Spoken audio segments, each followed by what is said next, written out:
శ్రీగురుభ్యో నమః. హరి ఓం. ఈశానా సర్వవిద్యానామీశ్వర సర్వభూతానాం బ్రహ్మాధిపతి బ్రహ్మణోధిపతి బ్రహ్మ శివో మే అస్తు సదా శివోం. శ్రీ పరమేశ్వర పరమేశ్వరి అనుగ్రహడాక్షసిత్యర్థం.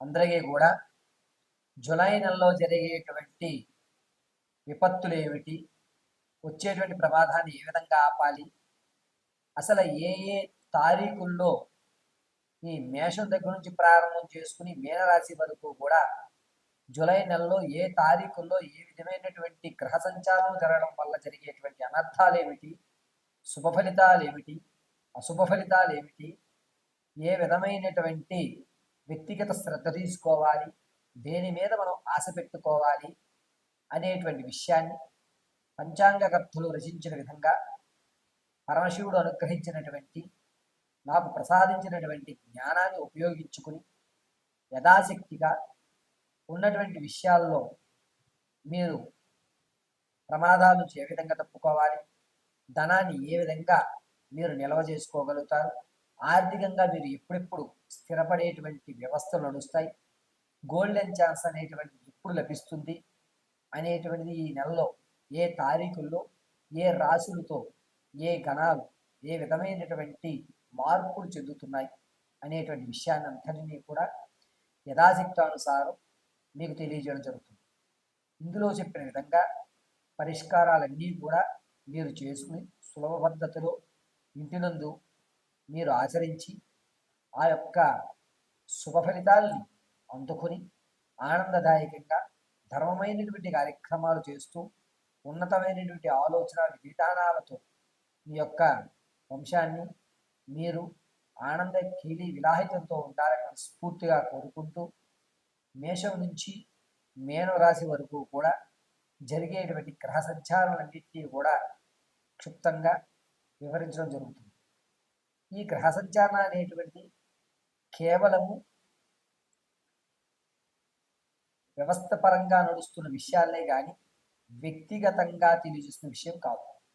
మీరు వ్యక్తిగతంగా తెలియజేసుకోవాలి అనుకుంటే నా నెంబర్కి ఫోన్ చేసి అపాయింట్మెంట్ తీసుకుని మీ వ్యక్తిగతమైనటువంటి సమస్యకి సరైన పరిష్కారాన్ని కనుక్కొని మీ సమస్యలు తీర్చుకోవాల్సిందిగా తెలియజేయడం జరుగుతుంది.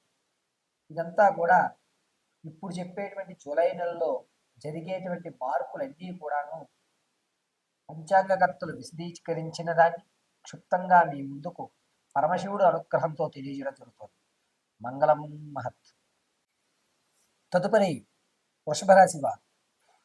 జూలై నెలలో వృషభ రాశి వారు ఏ ఏ తారీఖుల యందు మీకు ఏ విధమైనటువంటి పరిస్థితులు నెలకొలుగుతున్నాయి అనేటువంటి విషయాన్ని మీకు వివరిస్తూ ఉంటారు.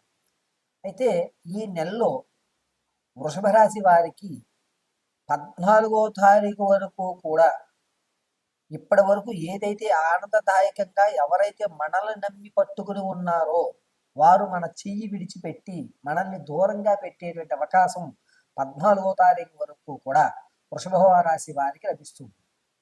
14వ తారీఖున రాహు చంద్రుడు కలయిక, గురుడు రవితో కలయిక ఉండడం వల్ల మనం ఎప్పటి వరకు ఏదైతే మనం నమ్మిన వాడు మన నమ్మిన మనతో పక్కన పెట్టుకున్నామో అతనికి ఈర్ష అనేటువంటి మన మీద పెరిగి మన నుంచి దూరంగా వెళ్ళిపోయి నువ్వే బాగుపడుతున్నావు, నన్ను కనీసం చూడట్లేదు అని మన మీద లేనిపోని విషయాన్ని అంతటిని కూడా 14వ తారీఖున వేసి మనకు కావలసినటువంటి బంధువులు కానీ స్నేహితులు కానీ దూరం అయ్యేటువంటి అవకాశం ఈ 14వ తారీఖు జరుగుతుంది.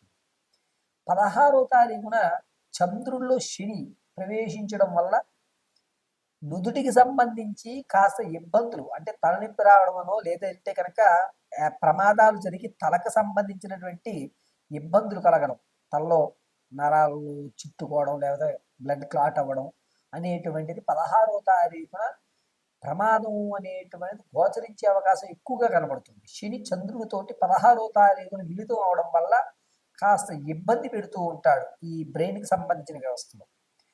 ఇక వృషభ రాశిలో వారికి 18వ తారీఖున రవిలో బుధుడు ప్రవేశించడం వల్ల మీరు ఇంతకు ముందు ఏదైతే కోర్టు సంబంధిత వ్యవస్థలు ఏవైతే ఉన్నాయో అవి తొలగి ఆ యొక్క ఆస్తికి మీరు వసూలయ్యేటువంటి అవకాశం అంటే నాది మా వాళ్ళది నేను తింటున్నాను అని ఒక నమ్మకం 18వ తారీఖున ఏర్పడుతుంది.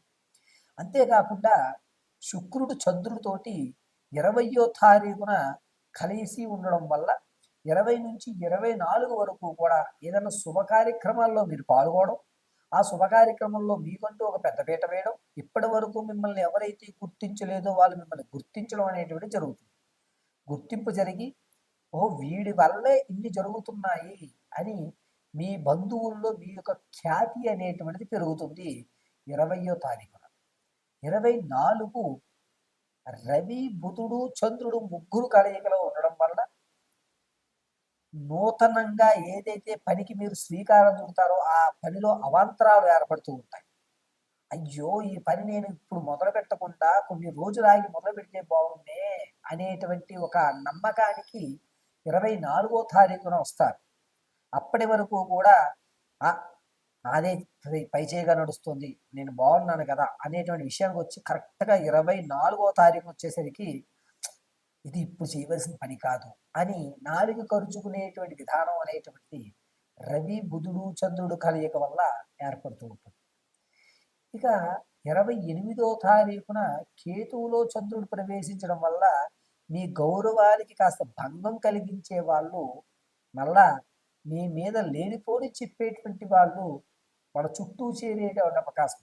ఇంతకుముందు మనల్ని వదిలిపెట్టారు, ఇప్పుడు బెల్లం చుట్టూ చీమలు చేరినట్టుగా 28వ తారీఖున కొత్త పరిచయాలు ఏర్పడి మీ ఆర్థిక సంబంధిత విషయాల్ని డౌన్ఫాల్ చేయడానికి 28వ తారీఖున కొత్త పరిచయాలు అనేటువంటివి వృషభ రాశి వారికి ఏర్పడుతున్నాయి. వృషభ రాశి వారు ఖచ్చితంగా 28వ తారీఖున మీరు తీసుకునేటువంటి నిర్ణయం అంటే కొత్త పరిచయాలు నిర్ణయం మాత్రం చాలా జాగ్రత్తగా తీసుకోవాలి. అదేవిధంగా 24వ తారీఖున మీరు చేపట్టే పని ఆటంకాలు అనేటువంటి ఏర్పడుతుంటాయి కాబట్టి గణపతి ఆరాధన చేయడం చాలా శ్రేష్టంగా నడుస్తుంది.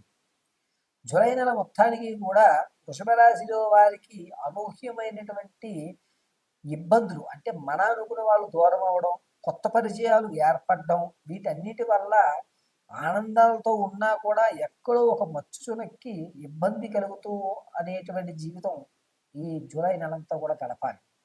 జూలై నెలలో వృషభ రాశి వారికి రవి స్థానం నీచంలోనూ బుధుడితోనూ అదేవిధంగా చంద్రుడు కలయిక 24తోనూ ఉండడం వల్ల కాస్త చికాకు తెలిగించినా కూడా సరే ఏదన్నా భగవంతుని నిర్ణయమేలే అనేటువంటి మాటతో మీ యొక్క కార్యక్రమాలన్నింటినీ కూడా నిర్వర్తించుకుంటూ ఉంటారు.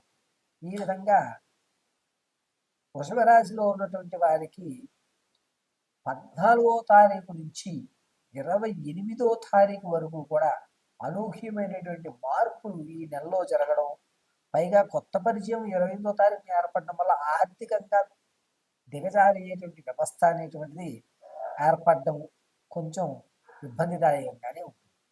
వృషభ రాశి వారు ప్రతినిత్యము కూడా అమ్మవారి ఆరాధన చేయడం వల్ల 28వ తారీఖున మీరు అనుకున్నటువంటి కొత్త పరిచయం ఏదైతే ఉందో అది సరైందో కాదో ఖచ్చితమైన నిర్ణయానికి రావడం జరుగుతుంది. కాబట్టి 28వ తారీఖున మాత్రం చాలా జాగ్రత్తగా నిర్ణయం తీసుకోండి.